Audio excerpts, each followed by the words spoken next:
लोकसभेमध्ये online gaming बाबत एक विधेयक मंजूर करण्यात आले आहे।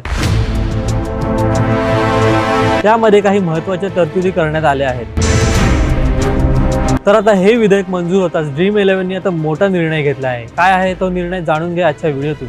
नमस्कार, मी सौरभ आणि आपण पाहतात एबीपी माझा। मिळालेल्या माहितीनुसार पे टू प्ले हा ऑप्शन रद्द केला आहे। तसेच हे ॲप वापरणाऱ्यांनी आपले सर्व पैसे काढून घ्यावेत असे आवाहन या कंपनीने केले आहे। फॅन्टसी स्पोर्ट कॉन्टेस्ट प्लॅटफॉर्म मध्ये हा ऑप्शन असायचा, आता हा ऑप्शन उपलब्ध नसेल असं कंपनीने सांगितलं आहे।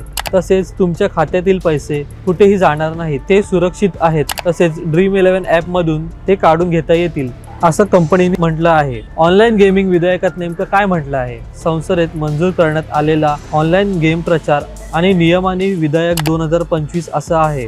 या विधेयकाच्या माध्यमातून सरकारने रिअल मनी गेमवर थेट बंदी घातली आहे। लोकसभेत आणि राज्यसभेत अवघ्या 72 तासामध्ये हा विधेयक मंजूर करण्यात आला आहे। आता दोन्ही सभागृहांच्या मंजुरीनंतर हा विधेयक राष्ट्रपती द्रौपदी मुर्मू यांच्या स्वाक्षरीसाठी पाठवले जाईल। सरकारच्या या विधेयकानंतर आता पे टू प्ले ऑप्शन देणाऱ्या ड्रीम11, MPL, पोकरबाजी अशा ॲपना मोठा फटका बसण्याची शक्यता आहे।